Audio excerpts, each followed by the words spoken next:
asam basa. Let's get started.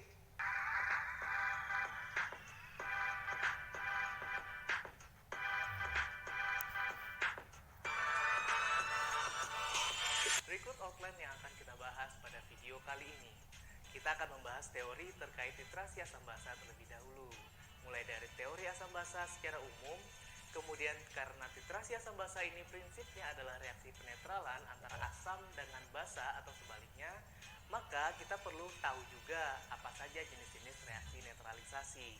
Selanjutnya kita juga akan bahas tentang indikator yang digunakan dalam titrasi asam basa ini dan bagaimana cara memilihnya. Setelah mengetahui teorinya, kita akan lanjut membahas aplikasi dan manfaatnya dalam analisis kuantitatif. Bisa untuk bahan baku farmasi dan juga sediaan farmasi. Nah, tunggu apa lagi? Yuk kita bahas satu persatu. Jadi, ada 3 teori umum tentang asam basa. Yang pertama, Arrhenius. Arrhenius mengatakan bahwa senyawa asam itu bila dilarutkan dalam air, maka dia akan melepaskan ion H+. Ion H+ ini akan terikat pada molekul air membentuk H3O+. Misalnya, HCl dalam air akan melepaskan ion H+ dan Cl-. Sedangkan senyawa basa bila dilarutkan dalam air akan melepaskan ion OH-. Contohnya, NaOH dalam air akan melepaskan ion Na+ dan OH-. Yang kedua, teori dari Bronsted-Lowry. Pada teori ini yang disebut sebagai asam adalah senyawa yang bisa mendonorkan proton atau ion H+. Sedangkan basa adalah senyawa yang bisa menerima proton atau ion H+. Contohnya, HCl dalam H2O akan menghasilkan H3O+ dan Cl-. Nah, karena HCl mendonorkan H+ ke H2O, maka HCl disebut sebagai asam. Sedangkan H2O di sini disebut sebagai basa. Hasil reaksi H3O+ di sini disebut dengan asam konjugasi dari H2O. Sedangkan Cl- disebut sebagai basa konjugasi dari HCl. Contoh lain, NH3 dalam H2O akan menghasilkan NH4+ dan OH-. Pada reaksi ini, H2O justru bertindak sebagai asam karena H2O lah yang mendonorkan proton kepada NH3. Sedangkan NH3 di sini adalah basa. Hasil reaksi NH4+ disebut sebagai asam konjugasi dari NH3, sedangkan OH- disebut sebagai basa konjugasi dari H2O. Jadi jelas ya, asam konjugasi itu adalah basa yang telah menerima proton. Sedangkan basa konjugasi adalah asam yang telah melepaskan proton. Kemudian yang terakhir ada teori Lewis. Menurut Lewis, asam itu adalah senyawa yang bisa menerima pasangan elektron bebas. Sedangkan basa adalah senyawa yang bisa mendonorkan pasangan elektron bebas. Contohnya, reaksi BF3 dengan NH3. Karena NH3 memiliki pasangan elektron bebas dan mendonorkannya pada BF3, maka BF3 disebut sebagai asam dan NH3 disebut sebagai basa. Teman-teman semua pasti sudah mengenal asam kuat, basa kuat, asam lemah, basa lemah kan? Nah, prinsip titrasi asam basa itu adalah reaksi netralisasi antara asam dan basa. Namun pH yang dihasilkan dari reaksi netralisasi ternyata tidak selalu netral atau tidak selalu sama dengan 7. pH netralisasi tergantung jenis asam dan jenis basa yang bereaksi. Bila asam kuat bereaksi dengan basa kuat, maka pH titik ekivalen akan sama dengan 7. Bila asam kuat bereaksi dengan basa lemah, maka pH akan di bawah 7 karena mengikuti yang kuatnya, yaitu asam. Begitu juga bila asam lemah bereaksi dengan basa kuat. Karena basanya yang kuat, maka pH akan di atas 7. Nah, bila kedua-duanya sama-sama lemah, maka pH titik ekivalen tergantung pada nilai Ka dan Kb. Intinya, bila kekuatan asam lebih besar, maka pH akhir akan di bawah 7. Sebaliknya, bila kekuatan basa yang lebih besar, maka pH akhir akan di atas 7. Selanjutnya, yang paling penting dalam titrasi asam basa adalah indikator. Indikator dalam titrasi asam basa merupakan senyawa asam atau basa organik lemah yang dapat berubah warna pada lingkungan pH tertentu. Nah, perubahan warna inilah yang menjadi titik akhir titrasi. Jadi, jika sudah berubah warna, maka titrasi selesai. Barulah nantinya volume yang terpakai dimasukkan ke dalam persamaan volume asam dikali normalitas asam sama dengan volume basa dikali normalitas basa. Sesuai definisinya tadi, jadi ada indikator yang merupakan asam organik lemah, ada juga indikator yang merupakan basa organik lemah. Indikator asam lemah ini dapat kita tuliskan H-in. Itu akan setimbang membentuk H+ dan in-min. Ion in-min akan berbeda warnanya dengan molekulnya, yaitu H-in.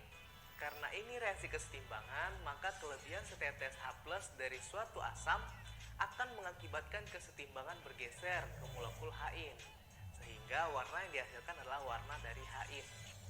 Namun bila kelebihan setetes OH- dari suatu basa akan menyebabkan kesetimbangan bergeser ke ion in-min, sehingga warna yang dihasilkan adalah warna dari in-min. Begitu juga untuk indikator basa. In-OH akan setimbang membentuk in+ dan OH-, di mana warna dari molekul in-OH berbeda dengan warna molekul ionnya, yaitu in+. Ada lagi nih namanya indikator anhidrobasa, di mana indikator ini bila bereaksi dengan air H2O akan setimbang membentuk ion H-in+ dan OH-. Yang termasuk ke dalam indikator anhidrobasa ini adalah senyawa amino bebas atau amino tersubstitusi. Berikut ini adalah contoh-contoh indikator asam basa yang biasa dipakai. Ada nama indikatornya, kemudian pada pH berapa dia akan berubah warna, serta apa perubahan warnanya.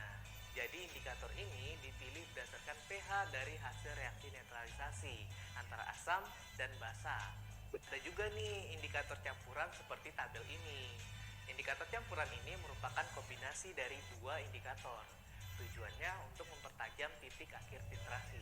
Sesuai yang kita bahas tadi bahwa prinsip titrasi asam basa ini adalah reaksi netralisasi antara asam dan basa.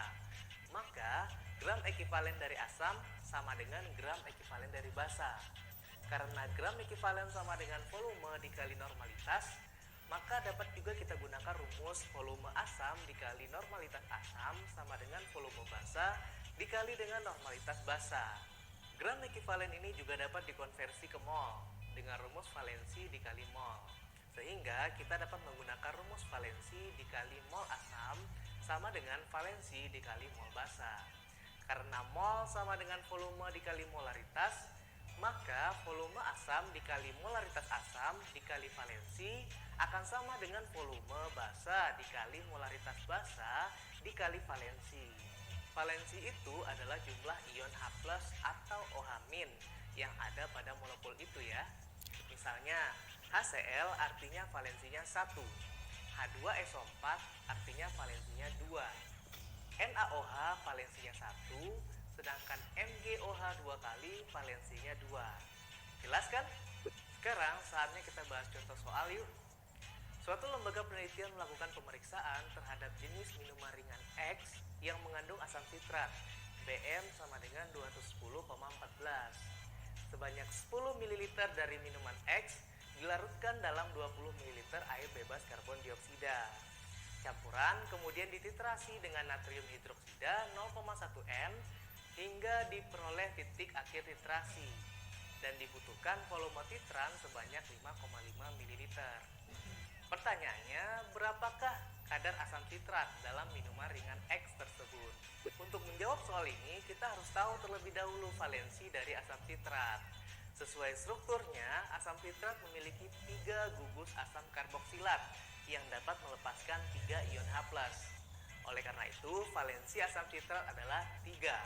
Selanjutnya, kita masukkan ke rumus valensi dikali mol asam sama dengan volume basa dikali normalitas basa. Kita masukkan angka-angka yang diketahui dari soal, sehingga diperoleh mol asam sama dengan 0,183 milimol.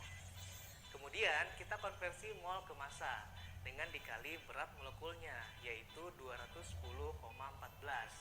Sehingga diperolehlah massa asam sama dengan 38,52 mg. Nah, kadar asam sitrat dalam minuman ringan adalah massa asam sitrat dibagi dengan massa minuman dikali 100%. Perlu diingat, satuannya harus sama ya. Karena tadi kita peroleh massa asam sama dengan 38,52 mg, maka harus dikonversi ke gram menjadi 0,03852 gram. Kemudian, massa minuman ringan X di soal tidak diketahui. Yang diketahui adalah volumenya, yaitu 10 ml. ml.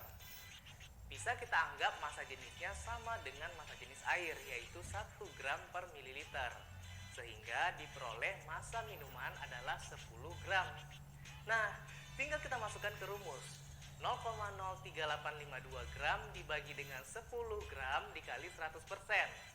Jadi, kadar asam sitrat dalam minuman ringan X adalah 0,39%. Jika teman-teman mau mempelajari lebih dalam, bisa baca referensi di akhir video ya. Sekian obat video kali ini. Thank you for watching. See you on the next video.